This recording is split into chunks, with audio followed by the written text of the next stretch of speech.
A vast network of trade routes once connected the world, yet the Silk Road was far more than a simple path for merchants. It was a corridor of forgotten empires and silent mysteries, stretching from the dunes of the Taklamakan Desert to the snow-capped peaks of the Pamir Mountains. Cities of staggering wealth rose in these harsh landscapes, humming with languages, faiths, and ideas from across the known world. Then they vanished, leaving behind only stones and whispers in the wind.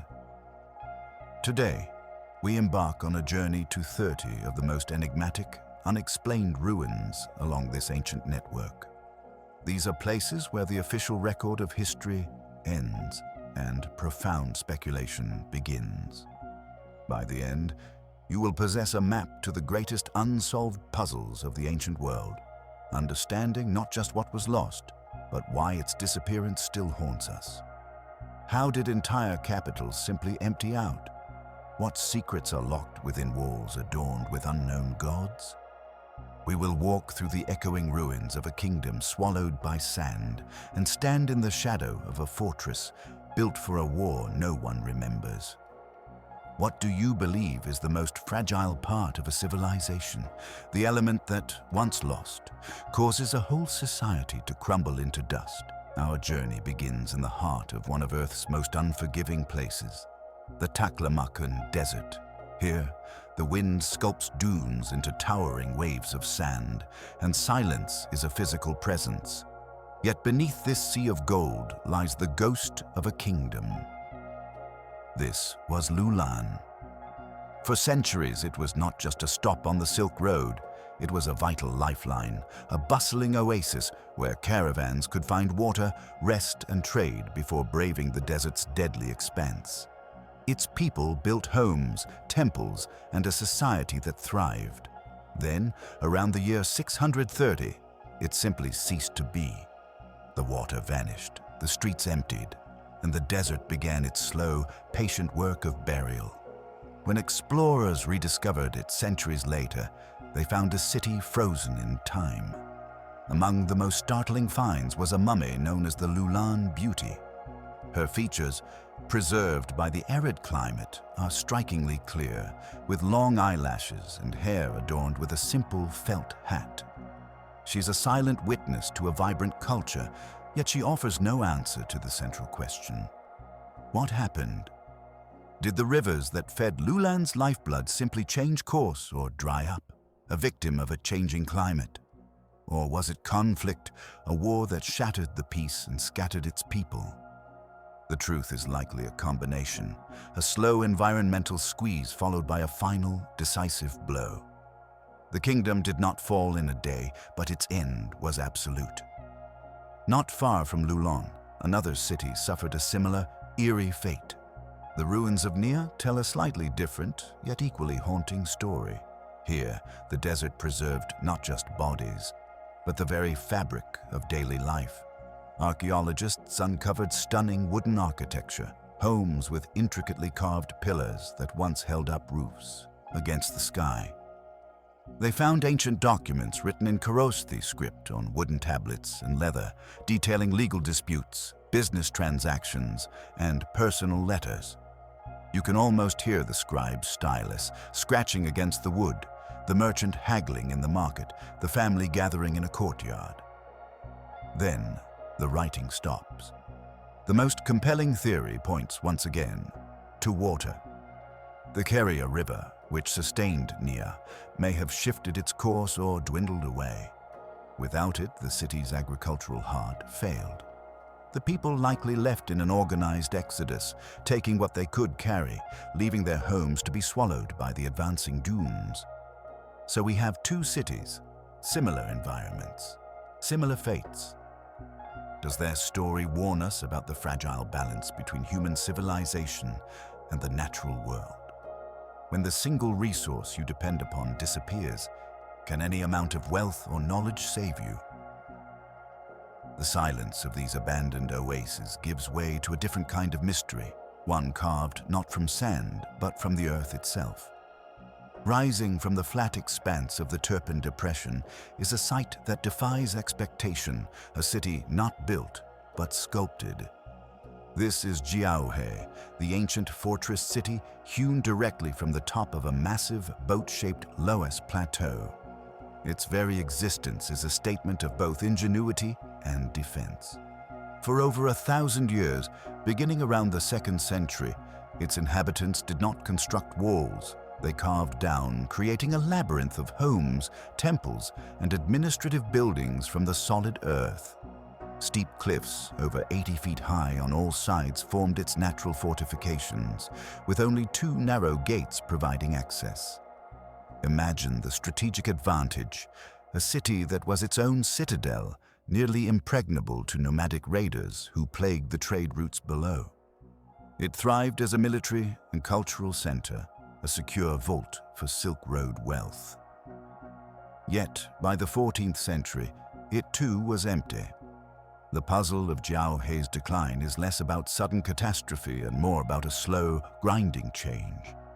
Some historians point to the destructive Mongol invasions of the 13th century, which shattered the regional order and made such fortified strongholds obsolete in a new era of warfare. Others suggest that changes in trade routes, perhaps favoring other paths, slowly starved the city of its economic purpose. Was it a combination, a loss of relevance that made maintaining this carved masterpiece no longer worth the effort? The people simply left, allowing the wind and rain to slowly reclaim the intricate streets they had carved with such effort. A short journey from Jiaohe lies the ruins of a city that represents the opposite approach, a place of immense scale and open grandeur. Gaochang, also known as Karakoja, was not a fortress carved from a hill, but a sprawling metropolis built upon the plain. Its colossal outer walls, some sections still standing over 30 feet tall, enclosed a vast area that, what kind of person was stationed at this end of the world? Were they soldiers, bureaucrats, or exiles? Maintaining this remote finger of authority speaks to the meticulous reach of Shanshan's administration, proving that even in the vastness of the desert, no valuable route could be left unwatched. Yet its existence also highlights a profound vulnerability, a kingdom stretched so thin that its borders were defined by lonely forts like this one. If a place like Endra was the harsh, practical hand of the kingdom, then the settlement of Caradong represents its soul, flourishing in an equally improbable location. Far to the south, deep in the Taklamakan, lie the ruins of this early Buddhist community dating from the 1st to 3rd centuries. At first glance, it seems impossible. This was a remote oasis, a tiny pinprick of green in a sand sea. But within its modest boundaries, archaeologists uncovered a cultural shockwave. The buildings of Caradong were constructed with sophisticated wooden architecture, using techniques that spoke of advanced skill. And on the walls of its shrines were some of the very earliest Buddhist paintings found anywhere in Central Asia. These murals are the real key to the mystery. Their style shows a direct and powerful influence from the art of ancient India, particularly the region of Gandhara. We see the graceful lines of the Buddha's robe, the serene expressions, the compositional harmony, all echoing a tradition born thousands of miles away. This presents a staggering idea. Within just a few centuries of Buddhism spreading north from India, it had not only reached this tiny, remote oasis, but it had taken root with enough wealth and devotion to support skilled artists who could replicate the latest styles from the heartland of the faith. Caradong was not a backward outpost. It was a sophisticated early adopter, a vibrant node in a rapidly expanding network of belief. So how did such refined culture exist in such a remote location? The settlement likely thrived because it controlled a local water source and a specific desert crossing, accumulating enough wealth from passing trade to patronize art and religion. It was a spiritual and commercial way station where caravan profits were invested in creating a small center of beauty and piety in the wilderness. The contrast between Ender and Caradong is the contrast between the state and the individual, between enforced control and organic growth. One was built by royal decree to project power. The other grew from the desires of a community for meaning and connection. Both, however, share the same haunting silence, asking us what finally broke the delicate balance that allowed life to persist in these extreme places. Was it a failure of the kingdom's will, or a failure of the oasis itself? From remote oases to mountain fortresses, our journey now brings us to the beating heart of an ancient kingdom. The city of Kucha was not just another stop on the Silk Road. It was a powerhouse, a cultural epicenter whose influence rippled across Asia for over 1,000 years. Nestled in a fertile oasis at the foot of the Tian Shan Mountains, Kucha commanded the northern branch of the trade routes. Its wealth was legendary, built on agriculture, commerce, and a surprising export, music. The Kuchian style of lute playing and composition was so revered that it became the foundation for court music in distant Tang Dynasty China. But above all, Kucha was a Buddhist kingdom of profound importance, a cradle of scholarship and faith. Walking the ruins of its ancient capital today, you see the outlines of its formidable walls, once over 16 feet thick and nearly 4 miles in circumference. You can trace the grid of its streets and the foundations of its monasteries. This was a designed city, a statement of political and spiritual authority. So what caused such a dominant kingdom to fade from history? The decline was a slow pressure from multiple directions. In the 7th century, the expanding Tang dynasty brought Kucha under its control, integrating it into a larger empire and diluting its independent political power. Later, in the 8th and 9th centuries, the region was rocked by the westward expansion of the Tibetan Empire, followed by the gradual conversion of the population to Islam. This religious shift fundamentally altered the cultural identity that had been built on Buddhism for centuries. Kucha did not vanish in a cataclysm. It transformed, its political essence dissolving as new empires and faiths redrew the map of Central Asia. Yet, the kingdom's most enduring legacy is carved into the cliffs just 40 miles away. The Kizil Caves are a breathtaking monastic complex of over 230 grottos, honeycombed across a sandstone cliff face above the Muzat River. They represent one of the earliest and most important Buddhist cave sites in all of China, with construction beginning as early as the 3rd century. To step inside is to enter a universe of color and devotion. The walls and ceilings are covered in murals depicting the past lives of the Buddha, celestial musicians, and serene monks. But the style is uniquely its own, now called the Kizil style. The figures are painted with a striking sense of volume and realism, their bodies rendered with subtle shading that makes them appear to step out of the wall. The palette is dominated by a vibrant lapis lazuli blue and rich terre verte green, colors that still feel luminous after 17 centuries. And here lies a captivating mystery. Who were the artists? The paintings are a visual cocktail of influences. You can see the graceful, spiritual forms of Indian Gupta art in the poses of the Buddhas. You can detect the decorative motifs and even the clothing styles of Persian Sasanian culture. And you see the distinct facial features and compositional techniques of Central Asian traditions. This fusion suggests the caves were not built by a single group, but by generations of monks and artisans from across the known world, a collaborative project on the very frontier of Buddhist expansion. Some of the earliest caves even show figures with light eyes and hair, dressed in clothing that looks more at home in ancient Iran than in the deserts of Xinjiang. Were these the portraits of the donors, wealthy merchants from along the Silk Road who funded this sacred work? Or were they images of the artists themselves? The Kizil Caves stand as a silent testament to a lost moment of incredible cultural synthesis, where faith provided a common language for artists from distant lands to create something entirely new.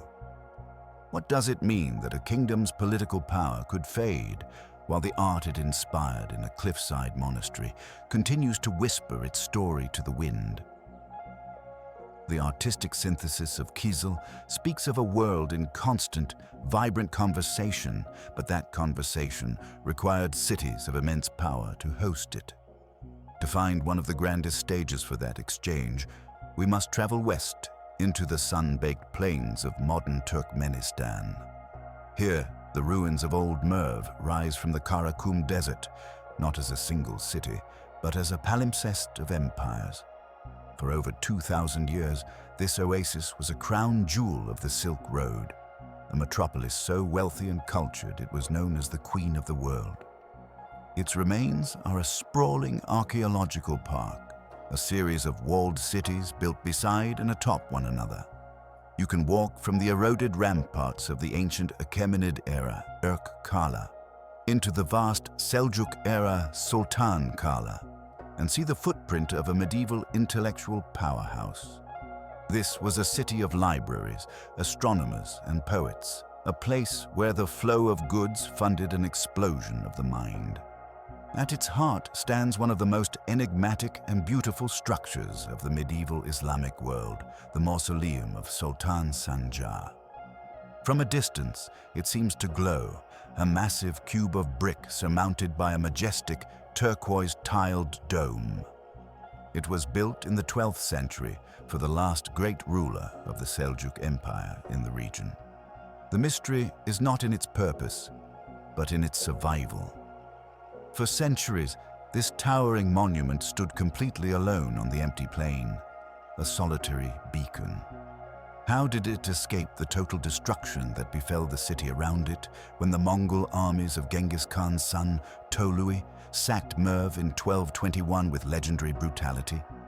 The answer may lie in its sheer, awe-inspiring presence. Some legends suggest the Mongols themselves, who were not just destroyers, but often pragmatic admirers of great engineering, spared the mausoleum out of respect. Others believe its remote location within the citadel saved it. It stands as a haunting paradox, a tomb built for a king that became the only enduring witness to his kingdom's utter erasure. Yet, to sustain a city of such grandeur in a desert required genius of a more practical kind. Scattered around the ruins of Merv are the remains of yakchals, ancient ice houses. These were not simple cellars, but sophisticated passive refrigeration systems. They consisted of deep, insulated underground chambers, often connected to a kanat, or underground canal. In the winter, ice and snow would be brought from the mountains and packed inside.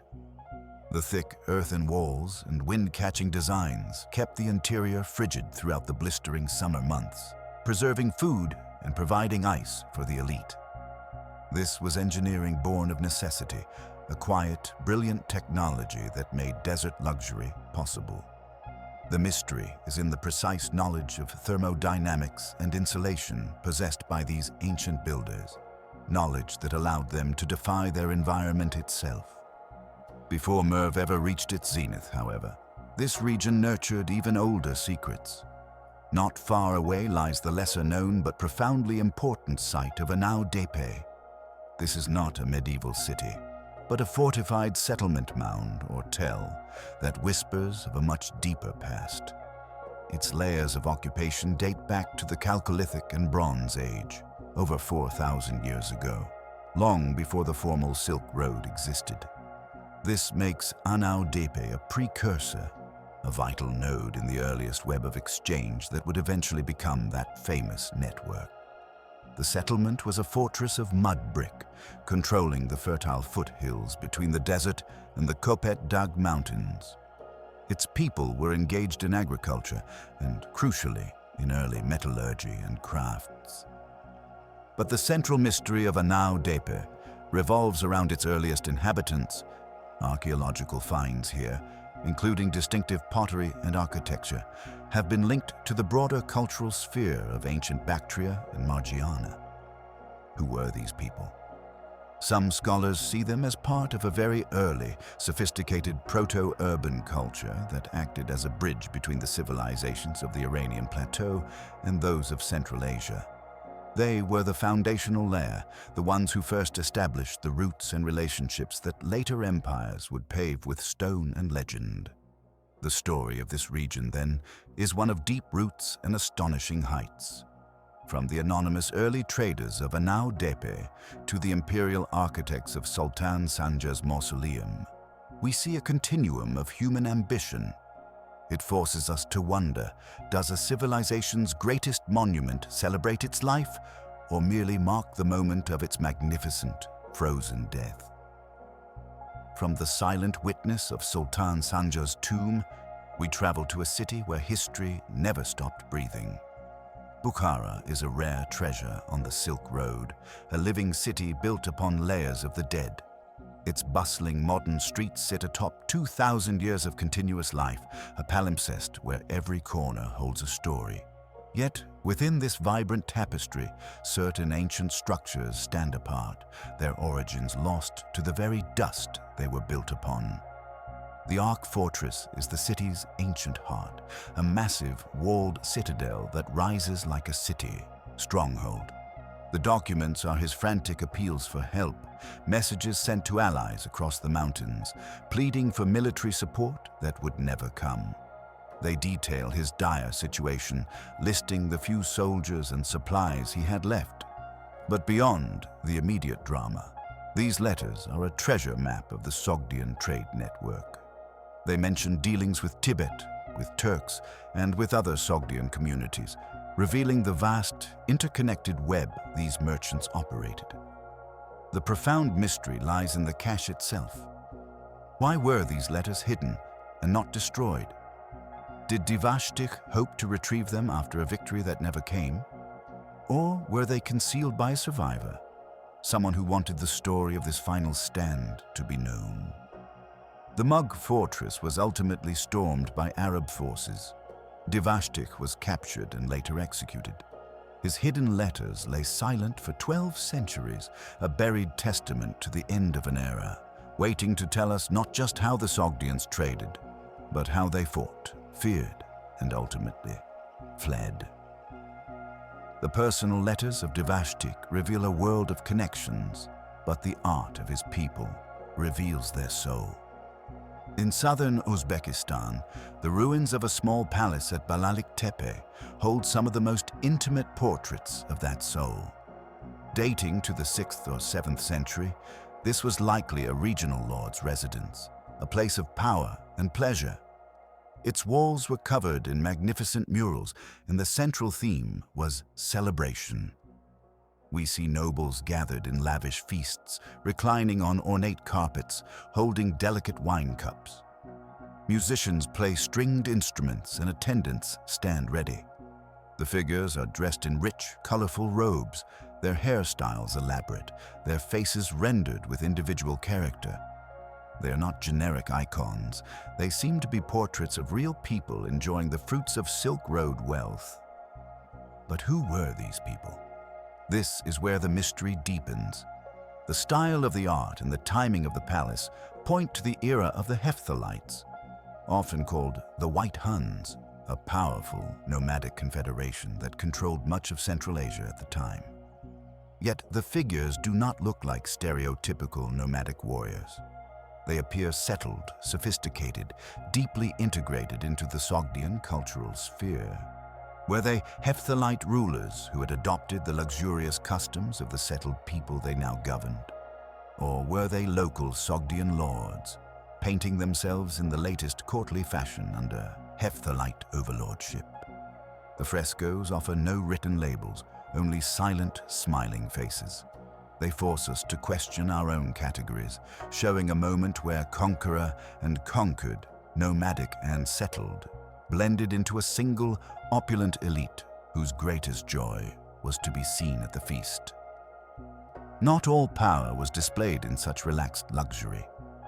For a fortress built for pure, unadorned control, we look to a stark hill near Samarkand. Its name, Kafir Kala, speaks volumes about its later history. Was there livestock during times of raid? The forts are masterpieces of pragmatic design, with arrow slits, reinforced gates, and interior wells. Yet the sheer effort of their construction speaks of a civilization with immense organizational power, one that could muster labor and resources to fortify a frontier against an ever-present, unseen threat from the empty horizon. Who were the kings who commanded such works? For that answer, you must travel to the capital itself. Not far from these frontier walls lies the royal city of Taklamakan, which means clay fortress. This was no mere military outpost, but the political and spiritual heart of the Khwarezmian state in the early centuries of the Common Era.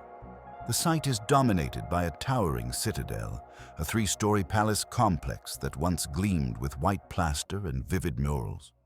But its most astonishing feature is found inside, the so-called Hall of Kings. Here, archaeologists uncovered a row of massive, life-sized clay statues, each seated on a throne. These are believed to be portraits of the deified rulers of Khwarezm, ancestors worshipped as part of a state cult. The figures are powerful and solemn, their faces individual, their postures rigid with authority. They were not hidden away, but displayed in a grand hall, a physical dynasty made of earth, asserting the divine right and unbroken lineage of the kings who ruled from this desert capital. This hall reveals a society with a highly developed concept of royal ideology, blending political power with religious veneration in a way unique to this region. And this uniqueness extends to their very words. The Khwarezmians developed their own distinct script, an alphabetical system derived from Aramaic, but used to write their own Iranian language. Fragments of this writing have been found on pottery, leather, and wood at Taklamakan. The script remains only partially deciphered, a locked door to their laws, their literature, and their daily thoughts. What we see at Taklamakan and Ayaz Kala is the two faces of a single, remarkable civilization. One face looks outward, stern and defensive, building colossal forts to manage the threat of the nomadic world. The other face looks inward, toward a sophisticated, hierarchical society that celebrated its rulers as gods and recorded its history in a script no one else could read. Their mystery is profound. How did such a complex, insular culture arise and thrive in this remote river delta, only to leave behind ruins that speak so eloquently of both its strength and its secrets? The divine kings of Khwarezm ruled from their clay citadel, but another empire rose to the west that would shake the foundations of the ancient world. In the foothills of the Kopet Dag Mountains in Turkmenistan, the fortress city of Nisa stands as the forgotten first capital of the Parthian Empire. This was the power that would famously crush Roman legions at the Battle of Carrhae, a nomadic horse archer culture that transformed itself into a settled superpower. The ruins of Nisa, now a UNESCO World Heritage Site, are a physical puzzle of that astonishing transition. You see the remnants of two distinct areas, the fortified royal citadel and a lower town. The citadel walls, massive and sloping, speak of a people who understood defense from the saddle, building a stronghold to protect their newfound wealth and royal treasury. But inside those walls, archaeologists found evidence not of a nomadic camp, but of a sophisticated palace complex with grand columned halls, storerooms, and temples. The most famous discoveries were the Nisa Rhytons, ceremonial drinking vessels of breathtaking artistry. Made of ivory and carved in the Hellenistic style, they depict scenes from Greek mythology, gods, goddesses, and intricate processions. This is the central mystery of Nisa. How did a people from the Central Asian steppes, whose strength was mounted warfare, come to possess and cherish such refined objects from a distant Mediterranean culture? The answer lies in the nature of Parthian ambition. After conquering the Seleucid Greek territories that once belonged to Alexander the Great's successors, the Parthians did not simply destroy that culture. They absorbed it, blending it with their own Iranian traditions to create a new imperial identity. The Rhytons were not war trophies, but symbols of this deliberate synthesis. They show a ruling elite who wanted to project an image of worldliness and cultured power, using Greek art to celebrate their own royal rituals and feasts. Nisa represents the moment the Parthians decided to stop being just raiders and become builders, administrators, and patrons of art. The fortress itself, with its hybrid architecture, is the stone and clay record of that monumental decision. What does it take for a people to choose a permanent home, to trade the open steppe for a walled city, and to bury their treasures in the earth instead of carrying them on horseback? A different kind of treasure lies in the sands about 100 miles to the northwest. Here, the Gaochang mausoleum rises with quiet, mathematical grace. Built in the 11th or 12th century during the Seljuk era, this is not a fortress or a palace, but a tomb. Its design is a masterpiece of spiritual geometry, a square base transitioning through an octagonal drum to a soaring, conical dome. The entire exterior is a tapestry of baked brick, laid in intricate patterns that create bands of texture, from simple running bonds to complex, interlocking stars and crosses. The effect is one of profound harmony, a visual representation of order and ascension, from the earthly square to the heavenly point of the dome. While its beauty is clear, its story is not. The identity of the person buried inside remains one of the site's enduring questions. Local tradition holds that it is the tomb of a Seljuk princess or a revered saint, but historical records are silent. The mausoleum's sophisticated style suggests opposite, the quiet, ingenious work of building a community. Further east, nestled at the foothills of the Trans-Ili-Alatau Mountains, lie the ruins of the Talgar settlement. This was a medieval town, active from about the 8th to the 13th centuries, situated on a northern branch of the Silk Road that skirted the Tian Shan Mountains along the Ili River. Unlike the fortress cities of the desert, Talgar was an open, thriving town of craftsmen and farmers. Its streets were lined with workshops for pottery, metalworking, and glassmaking. The artifacts pulled from its soil tell a story of a cultural crossroads, a true melting pot. You find elegant ceramic vessels alongside simple nomadic cookware, Chinese coins beside Islamic dirhams, and jewelry that blends local designs with influences from as far away as Persia. But the most compelling mystery of Talgar is not found in its treasures, but beneath its streets. Archaeologists have uncovered a remarkably sophisticated water supply system, a network of ceramic pipes and underground channels that distributed fresh water throughout the town from mountain streams. This was not a simple ditch, it was planned municipal infrastructure, indicating a high degree of social organization and engineering skill. It meant clean water for homes, for workshops, and for the public baths that were a staple of urban life in the Islamic world. The system speaks of a community that invested in its own health and comfort, that planned for growth and permanence. So what happened to this well-watered, prosperous town? Like so many settlements across Central Asia, its end likely came with the Mongol invasions of the 13th century, which disrupted the very trade networks that were its lifeblood. The pipes eventually fell silent, the workshops closed, and the town was gradually abandoned, its clever water system buried and forgotten. Talgar's story brings our journey to a poignant close. We have moved from the grand, forgotten capitals swallowed by sand to the high mountain fortresses built for war, from the luminous cave monasteries to the bustling merchant towns. We have seen how civilizations expressed their faith in paint and stone, their power in walls and tombs, and their ingenuity in ice houses and water pipes. Each ruin, from the legendary Loulan to the humble Talgar, is a fragment of a lost conversation, a single note from a symphony that once echoed across continents. They remind us that the Silk Road was never just about silk. It was about the fragile, beautiful, and often perilous connections between people, the exchange of an idea, the shape of a brick, the flow of water, and the terrible cost of a broken promise.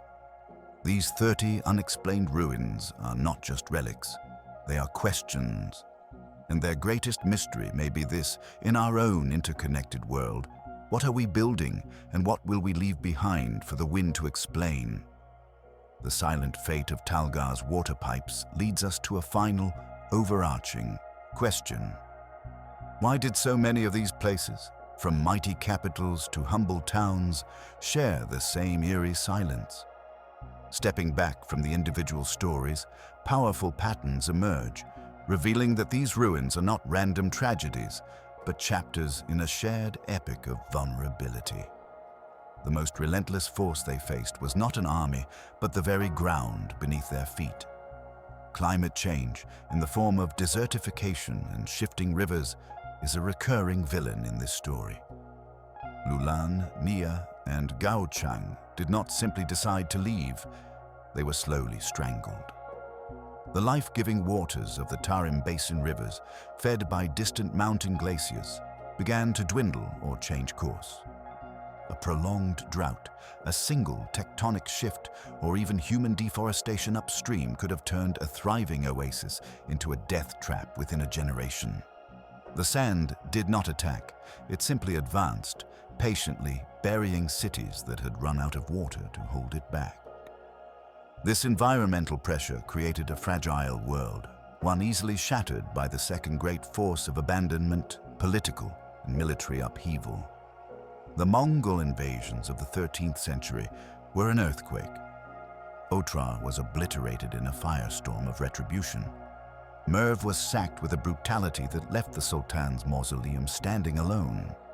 Even cities that survived the initial onslaught, like Kucha and Talgar, found their trade networks severed and their economic purpose drained away.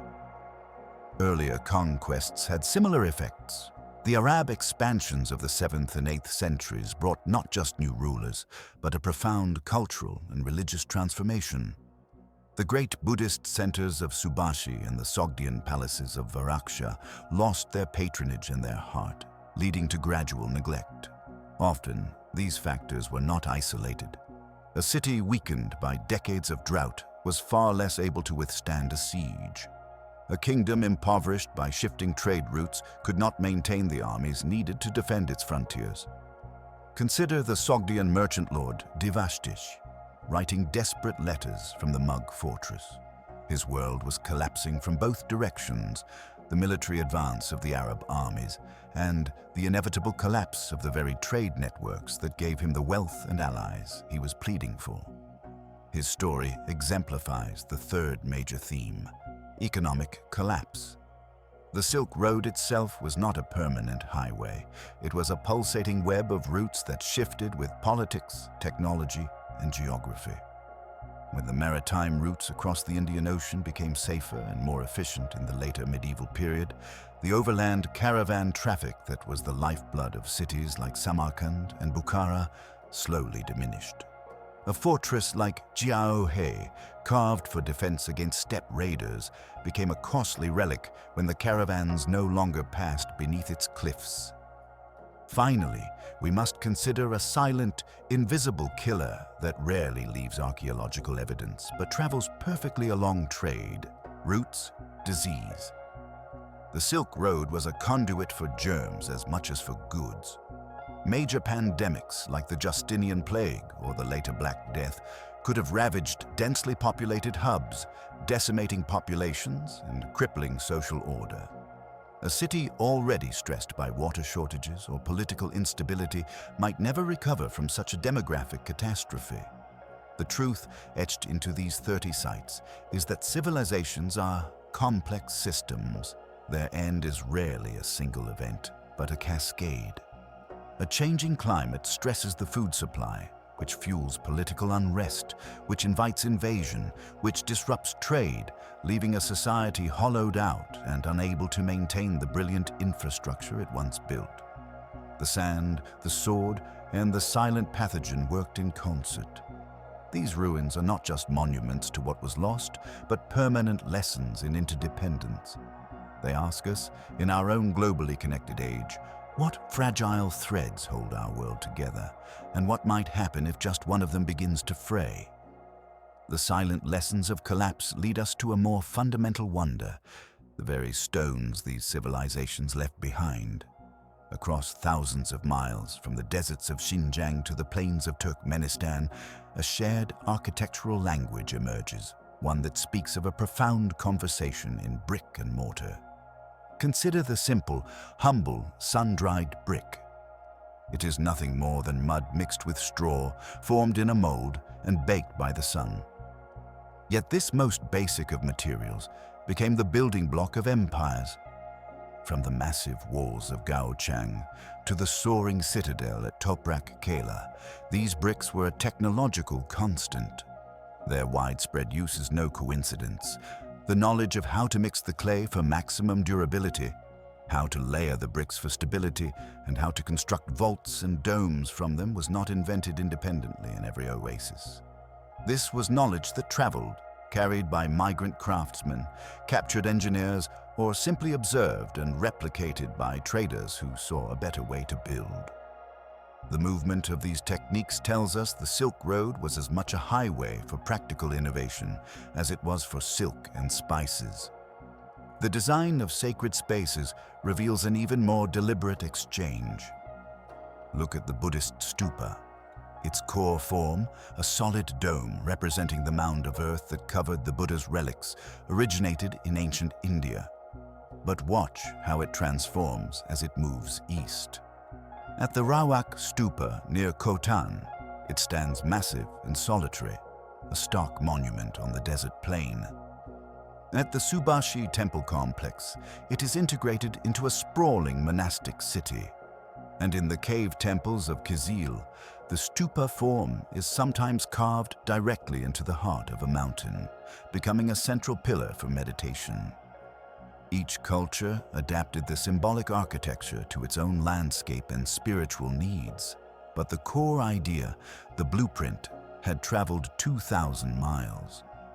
This was not mere copying, it was translation, taking a sacred concept and rebuilding it in a local dialect of stone and paint. Fortress construction shows a similar blend of universal strategy and local adaptation. The primary threat across Central Asia was often the same: nomadic cavalry raids. The response, seen from Jiaohe to Ayaz Kala, was to seek the high ground, but how they achieved that defense varied brilliantly with the environment. At Jiaohe, engineers used the land itself, carving a fortress from a solid plateau of earth. In the flat plains of Khwarezm, they built the high ground from nothing, piling millions of sun-dried bricks into the artificial hills of the Ayaz Kala chain. In the Pamirs, at Tashkurgan, they used natural rock outcrops, reinforcing them with stone walls. The strategic principle, elevation equals security, was universal. The execution was a masterclass in using what you had, whether it was soft loess, desert clay, or mountain granite. Who were the anonymous master builders behind these wonders? They were likely a composite figure, the unsung genius of collaborative necessity. A project like the Ulugh Beg Observatory required the celestial mathematician to design the sextant, but also the master mason who knew how to lay the marble track with flawless precision, and the hydraulic engineer who ensured the nearby water supply for the community of scholars. At a place like Meran, where Greco-Buddhist cherubs adorn the walls, we must envision a team, perhaps a painter trained in the Gandharan tradition far to the west, working alongside local apprentices who prepared the plaster and mixed the pigments from local minerals. The architect was rarely a single-named individual, but a tradition, a guild, a lineage of knowledge passed from father to son, from master to apprentice, that slowly diffused along the trade routes. This deep adaptation to material is perhaps the most telling signature of these builders. In the treeless deserts, they built with earth and brick. In the foothills of the mountains, they used river cobbles and slate. In the forested valleys, like Talgar, timber framed their homes. They did not force an imported style onto an unwilling landscape. They listened to the land and used its vocabulary. The brilliant cooling systems of the Merv Yakchals, the sophisticated water pipes of Talgar, the way the Kizil caves use the natural insulation of sandstone to create stable environments for art and meditation, all these speak of an intimate, hard-won dialogue between human ambition and environmental reality. The greatest mystery, then, may not be who designed these places, but how they learned to think with the mountain, to build with the desert, and to make the very constraints of their world the foundation of their grandeur. These silent conversations in brick and stone found their most vibrant voice in the art left behind. If the ruins show us where people lived and died, the frescoes and artifacts tell us what they lived for and what they feared. Scattered across these sites are not pure expressions of a single faith, but astonishing hybrids, visual cocktails mixed from religions that traveled thousands of miles. In a single cave at Bezeklik, you might find the serene face of the Buddha painted beside a donor dressed as a Uyghur prince, his tunic covered in patterns from the Persian world.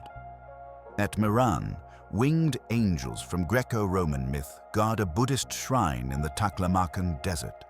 This fusion is the rule, not the exception. It reveals a spiritual landscape far more fluid and experimental than our modern maps of rigid belief systems suggest. These artists and their patrons were not confused. They were creatively accommodating, building a visual language that could speak to travelers from many lands. A merchant from Samarkand, a monk from Kashmir, and a soldier from Chang'an could all look upon the same wall and find a familiar divine gesture, a comforting symbol woven into a new tapestry. This was not necessarily a statement of deep theological unity, but often one of brilliant pragmatism and social cohesion. In a trading hub where your customer might worship a different god, art that embraced multiple traditions was good for business and community peace. It whispered a powerful idea. The divine might wear many faces, but it listened to all who call. Yet this artistic tolerance could also chart the painful map of conversion and conquest. Look at the layers in a place like Varaksha. The early Sogdian frescoes celebrate the hunting kings and Zoroastrian myths of a pre-Islamic world. Then, the conquest arrives. You do not always see a layer of ash. You see a layer of whitewash, plaster slapped over the old gods to prepare for new aniconic designs. The art itself becomes a battlefield where one vision of the sacred is literally buried to make room for another. In the Kizil caves, you can trace stylistic shifts over centuries, from the heavy Indian influences of the earliest caves to the more cinified, Chinese-looking Buddhas of later periods, reflecting the changing political tides and sources of patronage. These silent spiritual revolutions did not happen overnight with the clang of swords. They happened brushstroke by brushstroke over generations as a new community's taste and doctrine slowly repainted the walls their ancestors built. What does it mean when a people stop painting their old gods? Is it always force, or can it be a slow, generational drift, a quiet forgetting as the caravans begin to carry new ideas? The artifacts deepen the mystery. A single burial might contain a Zoroastrian ossuary, alongside a Nestorian Christian cross. A hoard of coins shows a Buddhist stupa on one side and a fire altar, a symbol of Zoroastrianism, on the other. Manichaean texts, that dualist faith that saw the world as a struggle between light and dark, were found carefully preserved in the ruins of a Buddhist monastery. This suggests that for ordinary people, these belief systems were not always mutually exclusive. You could pay respects to the local fire temple, make an offering at the Buddhist stupa for safe travel, and have a Christian burial rite, all without a sense of contradiction. Faith was often a toolkit for navigating life's specific dangers, not a single, exclusive identity. The greatest mystery these syncretic artworks pose is about the human heart itself. In our search for neat categories, we often miss the messy, beautiful reality of how people actually believe. The Silk Road tells us that for centuries across continents, people were remarkably skilled at holding multiple truths in their minds and on their walls. They saw the divine not as a single portrait, but as a mosaic, assembled from the brilliant, broken pieces of every culture that passed through the caravanserai gate. The final silence, then, is not of abandonment, but of a question. Did this grand experiment in spiritual fusion ultimately fail, paved over by the rise of more dogmatic, exclusive faiths? Or does its ghost still linger in the way we, in our own connected world, unconsciously blend and borrow, creating new forms of meaning from the fragments of global culture that flow to us not on camelback, but through a screen? This vibrant mosaic of belief was recorded in languages now forgotten. Among the dust of these ruins, archaeologists have found not just art, but words, written on wooden slips, leather scrolls, and crumbling paper. These texts are the closest we can come to hearing the voices of the Silk Road, yet many of them speak in tongues we can no longer understand. The variety of scripts is staggering, a linguistic bazaar. There is Kharosthi, an alphabet that flowed from the inkpots of ancient Gandhara, used to write administrative documents in places like Nia. There is Brahmi, the mother of many South and Southeast Asian scripts found in Buddhist sutras. There is Sogdian, the elegant script of the great merchant intermediaries, and Old Uyghur, a vertical script adapted from the Sogdian alphabet itself. Each of these writing systems was a key to a specific kingdom, a faith, or a profession. Deciphering them has allowed historians to reconstruct tax records, translate prayers, and follow the lawsuits of merchants. But for every script we can read, there is a fragment that remains stubbornly silent. Take the famous documents found at Loulan. While many were written in a readable Kharosthi, others contain passages or marginal notes in an unknown language, perhaps a local dialect or a trader's code. These undeciphered snippets could hold the mundane answer to why the city was abandoned, a mayor's final order, or a warning about the failing water supply. They are ghosts in the archive, present but mute.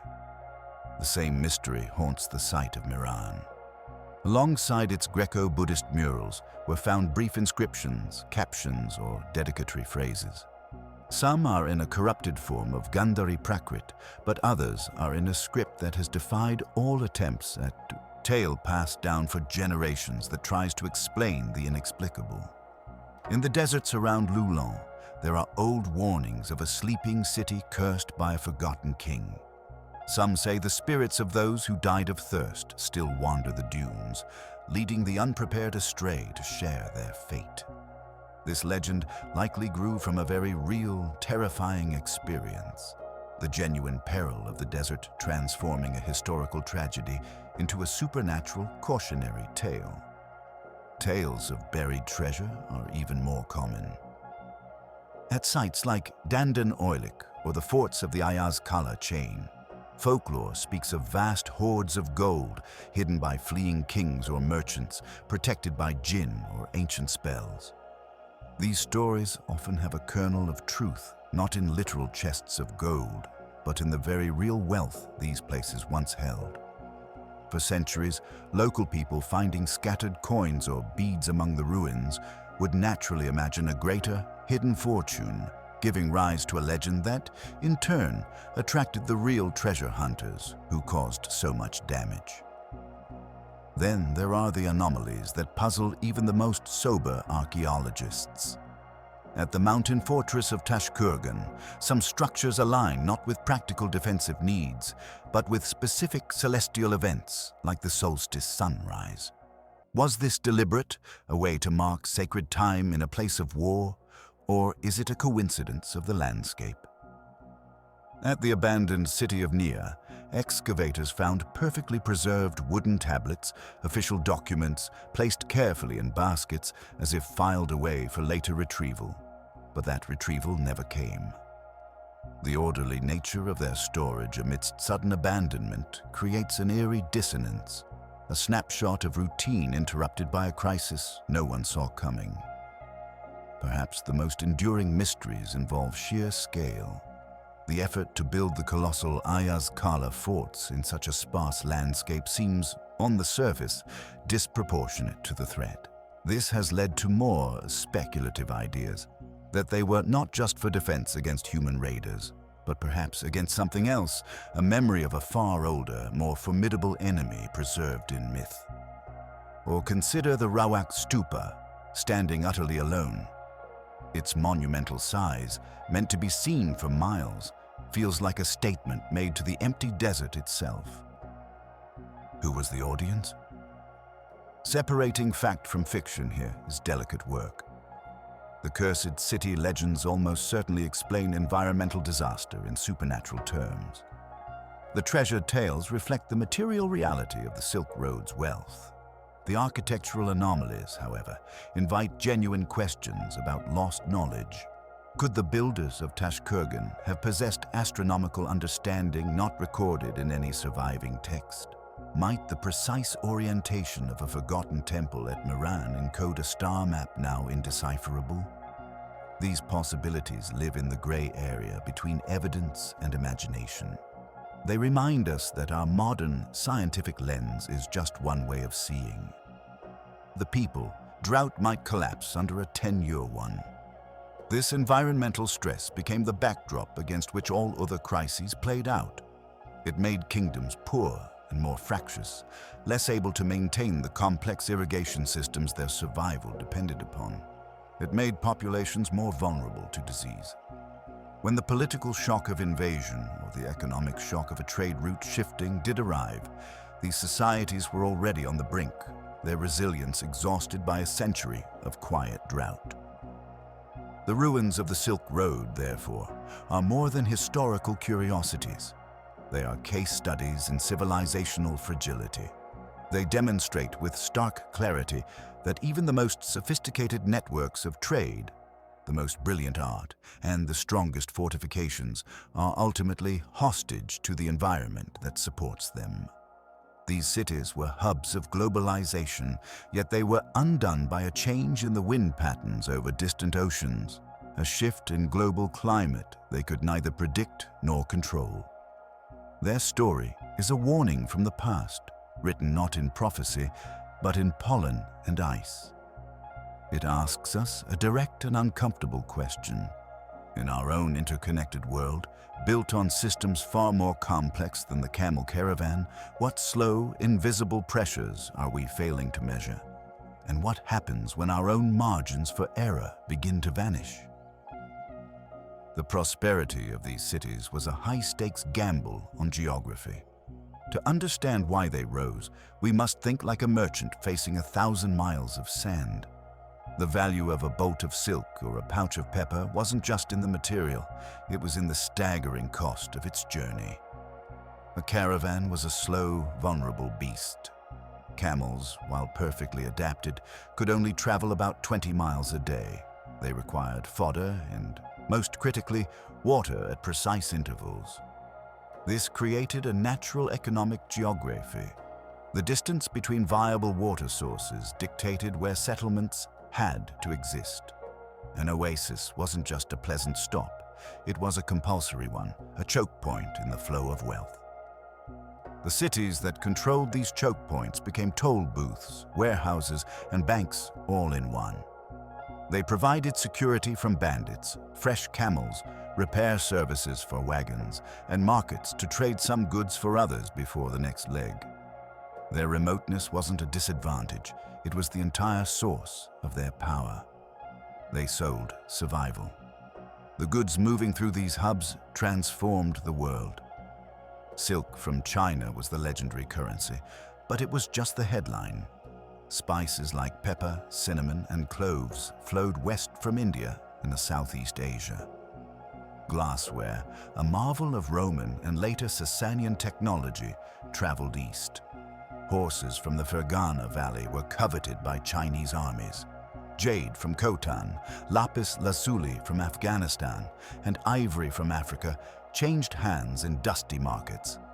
But the most transformative cargo was intangible.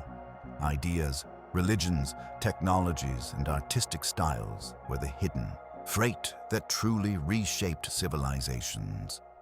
A Buddhist monk could book passage with a merchant train, paying for his safety with the spiritual teachings he carried. A design for a water-lifting device or a new musical notation traveled as easily as a rug. The city was the router where all this data was downloaded, uploaded, and sometimes permanently stored. This system created astonishing wealth, but it was a house of cards built on a delicate equilibrium. The economy of an oasis city had a fundamental, non-negotiable cost: water management. Maintaining the complex networks of underground canals, or qanats, that tapped distant aquifers required constant, organized labor and a stable government to fund it. The entire agricultural base that fed the city and produced surplus for trade depended on this system. The city's income came from taxing passing trade, but that tax had to be low enough that caravans wouldn't seek a longer, more dangerous route to avoid it. This was the economic tipping point. If the cost of maintaining the water infrastructure rose due to a deepening drought or political chaos disrupting labor, the city had to raise taxes. If taxes rose too high, caravan masters would calculate the risk and reroute. Even a small drop in traffic could trigger a death spiral. Less trade meant less tax revenue, which meant the qanats began to fail, which meant less food, which led to social unrest and a weaker defense against raiders, making the route even less attractive. The city didn't just fade, it became economically obsolete. A once vital hub could find itself bypassed by a new alliance that opened a different pass, or by the rise of maritime trade that undercut overland prices. When the caravans stopped coming, the reason for the city's existence in that brutal environment evaporated. The brilliant, costly infrastructure became a monument to a business model that the world had left behind. What remains is the ultimate business lesson, written in sand and stone, that no monopoly lasts forever when the road itself can change direction. A fortress is a declaration of fear made permanent in stone. Scattered along the Silk Road, these lonely sentinels were built not for commerce or worship, but for a single, stark purpose: control. Their locations seem illogical, perched on windswept cliffs or rising from empty plains, far from any visible city or farm. Yet each placement was a calculated answer to a specific, terrifying threat. The primary enemy was rarely another empire's army, but the swift, unpredictable strike of nomadic raiders. These were horsemen who could appear from the vastness of the steppe or desert, strike a caravan or outlying village, and vanish long before any traditional army could respond. A fortress, therefore, had to do two impossible things: see the enemy coming from days away, and force that fast-moving enemy to stop. This is why they crowned the highest ridges, like Tashkogan in the Pamirs, becoming all-seeing eyes. From, they might never see again, so why were they ultimately abandoned? Military obsolescence is a quiet, creeping thing. A fortress like Jiaohe, masterful against steppe cavalry, became irrelevant with the advent of new siege technologies or shifts in political geography. If a new empire secured peace with the nomadic tribes, the fortress's reason for being vanished overnight. More often, they fell not to direct assault, but to the slow strangulation of their supply lines. When the kingdom that built them weakened, when taxes could no longer fund the endless caravan of supplies, the garrison faced a grim choice: desert or starve. Many sites show evidence not of a final, heroic last stand, but of an orderly withdrawal. Tools were taken, valuables packed, and the gates were left open to the wind. The final conquest was often not by an enemy army, but by economics. The fortress, a monument to a specific fear, was left empty when that fear was no longer worth the immense price of defying it. They stand today as skeletal reminders that the most formidable walls can be defeated not by scaling ladders, but by a simple, unanswered question: who will pay to keep the lights on? The empty streets and silent temples lead us to the most intimate mystery of all: the people themselves. When a city is abandoned, its inhabitants do not simply vanish into thin air. They walk away, carrying their language, their memories, and their DNA into the wider world. So where did the people of Loulan, the Sogdians of Penjikent, the Tocharians of Kucha ultimately go? The answer is written not in stone, but in blood and tradition, a story of quiet assimilation and astonishing endurance. Modern genetic studies have begun to map this ghostly migration. Scientists sampling the DNA of populations across Central Asia today have found genetic markers that act like ancient fingerprints, tracing lineages back to these lost civilizations. In the Uyghur people of Xinjiang, for instance, researchers have identified a complex genetic tapestry, woven from East Asian, European, and Siberian threads. Some of those ancient European components are now linked to the mysterious Tocharians, the fair-haired Indo-European-speaking people depicted in the Kizil cave paintings. Their physical lineage did not die out. It was absorbed, blending over centuries with incoming Turkic and Mongol groups to form new identities. The Sogdians, those master networkers, left an even clearer genetic signature along their trade routes, with traces of their ancestry found scattered from Uzbekistan to the borders of China, a permanent biological record of their far-flung diaspora. But genetics is only half the story. The true survival of a people is often found in the living arts they practiced long after their political power faded. Take the Sogdians again. Their empire collapsed, their cities were conquered, yet their cultural influence proved stubbornly resilient. The vibrant, whirling dances you see in Bukhara and Samarkand today, with their intricate hand movements and expressive storytelling, are direct descendants of Sogdian ceremonial dances depicted in the frescoes at Penjikent and Afrasiab. The long-necked lutes that are central to Central Asian music, instruments like the dutar and tanbur, evolved from the prototypes carried by Sogdian musicians who once played in courts from China to Persia. Even in the kitchen, their legacy simmers. The culture of the elaborate shared platter, the dastakan, and specific methods of preparing pilaf and baked meats can trace their refined, communal ethos back to the feasting scenes painted on Sogdian walls. They stopped being called Sogdians, but the rhythm of their music, the grace of their movement, and the flavor of their food became part of the bedrock of Central Asian culture. This process of cultural absorption was not always peaceful, but it was remarkably thorough. The Tocharians, too, left indelible marks before they faded as a distinct group. Their greatest gift was linguistic. The Tocharian languages, deciphered from manuscripts found in the Tarim Basin, belong to the Indo-European family, a startling branch far to the east of their cousins in Europe and India. While the languages themselves are extinct, scholars believe they influenced the development of Buddhist translation techniques as scriptures moved from Sanskrit into Chinese. More tangibly, the stunning artistic style of the Kizil caves, which they patronized, became a major influence on Buddhist art across East Asia.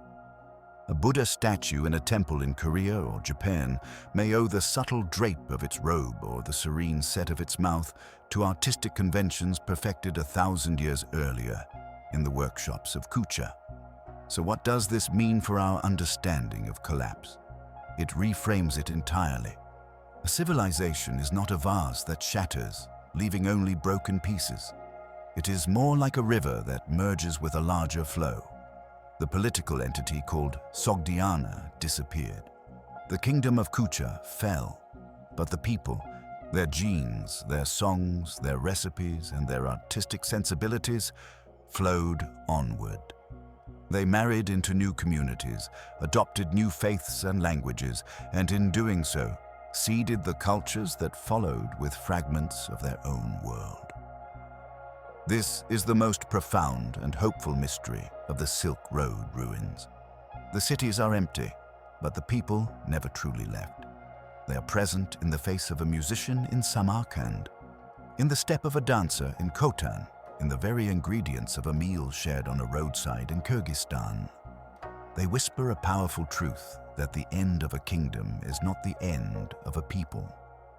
Culture has a way of slipping through the cracks of history, traveling not on official decrees, but on the strings of an instrument, in the steps of a dance, and on the taste of bread baked in an oven whose design is 3,000 years old. The quiet legacy of those ancient footsteps is now being uncovered not by shovels, but by